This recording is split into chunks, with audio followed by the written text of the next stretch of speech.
Welcome back, guys. So if you've been following along, you'll see in my other video I made a 24 volt power system here. So it's 400 amp hours of lithium phosphate battery, 3000 watt inverter, but I've got them running in a series configuration, so we're actually at 24 volts. So what I'm going to do is a full load test on it. So I'm going to run an induction cooktop and a air fryer at the same time and see how it goes. So if you haven't seen that video of me building this whole power system for this canopy, I'll put a link below in the description so you can check that out. So I've got my lead here, I'm just going to plug it straight in the side here. So that plugs in there. Run that all the way back down here.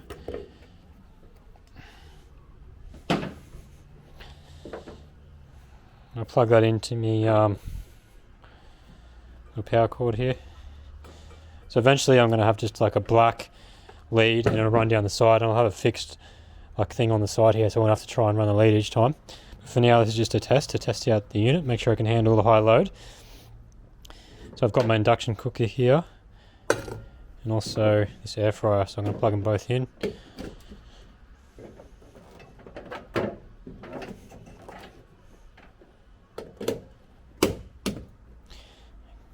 Okay, just got to get some water, fill this up.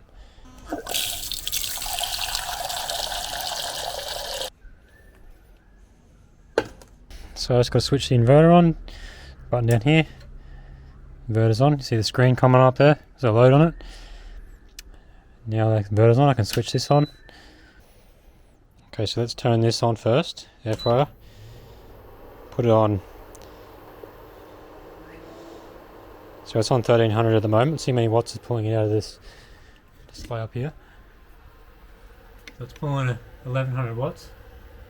You can see that, yeah, 1100 watts. Okay, so the first test I'm going to do, I'm going to crank this air fryer right up to the max power.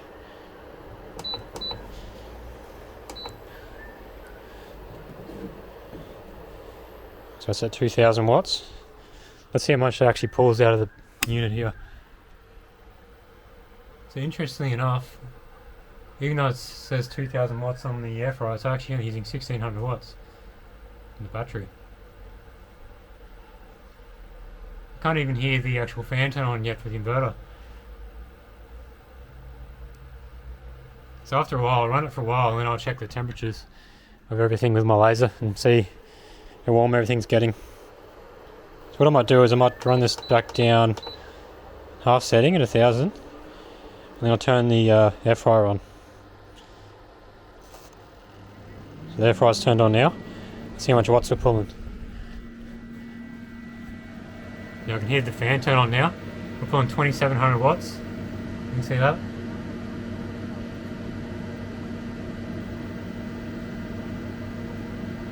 Battery's sitting 25.3 volts.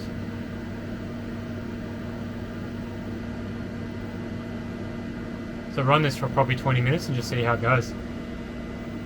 I'll check the temps after a while. I'll leave it closed, that's how I'm going to be running it, and see how well it handles it. So the air fryer is running, we've got 200 degrees. Gotta be careful with this water because the car's on an angle, I don't want it spilling and laying on my power lead. I've got this chocked up a bit now, so I shouldn't slide.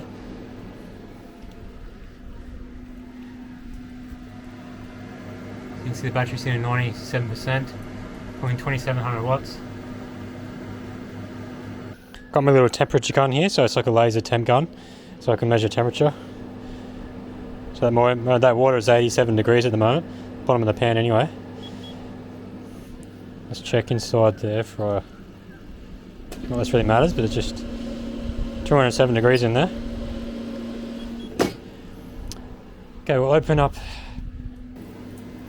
There you go.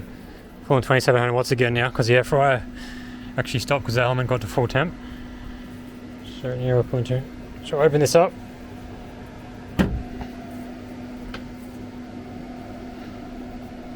Check the terminals here.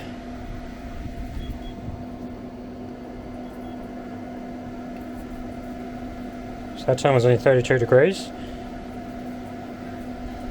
It's pretty good. Terminals are only 32 degrees, so they're fine, not getting hot. So the inverter's 33 degrees.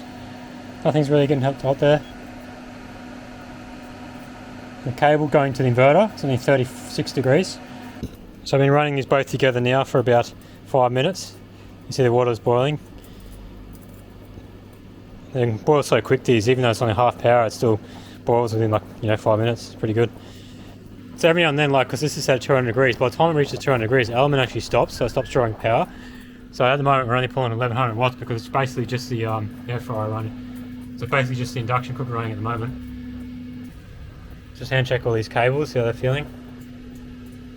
No, they're not even warm. They feel just cold. So that's not getting very hot at all, so that's good. We've used about 6% so far. The battery.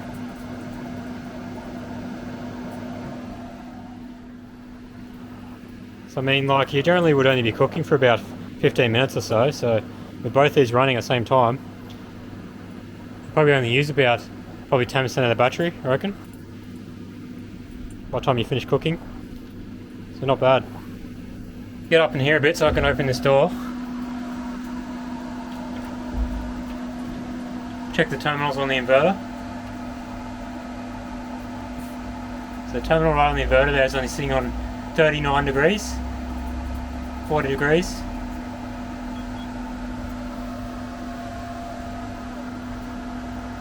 Can't see.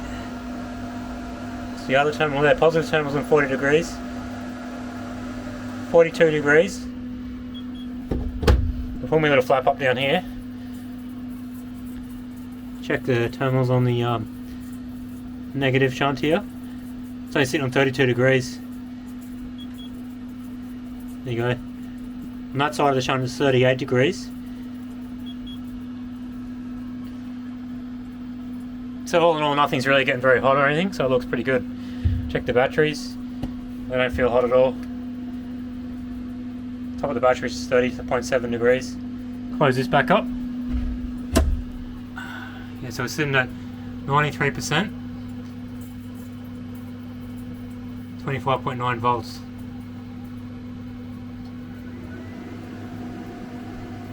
So if you look at the display here, it says we've used 20 amp hours so far. So you see here left minutes, it says 4 hours and 24 minutes left. So we can pull 1000 watts for 4 hours and 24 minutes. Very good. So I'd call that load test a success. I ran for about 10-15 minutes with the induction cooker and the air fryer going. And because the air fryer actually just turns on and off every now and then, it doesn't actually stay on the whole time. So you're not pulling the full 270 watts consistently. Whereas the induction cooktop I've had pulling the 4000 watts the whole time. And no issues there. You can see I checked all the temps. It handles the temp completely fine. Not even getting very warm, not even getting above 40 degrees, none of the terminals or nothing. So yeah, it handles it very easily, which is good, which is what I wanted. That's why I designed it like that. So what I'm going to probably do is get another induction cooktop as well. So I'll have 2 induction cooktops. But usually when you're cooking, most of the time you need 2, because you've got your veggies one side and your protein on the other side. So thanks for watching, guys. Hope you enjoyed that one. Still got plenty more tests to go on the system, including charging. How much the solar puts in, also the alternator charging, see how well that goes, see how much temp it puts up, see how well the alternator handles the charging, etc. I'm going to test the temperatures and the current, all that sort of stuff. So make sure you like and subscribe, and catch the videos that come up next.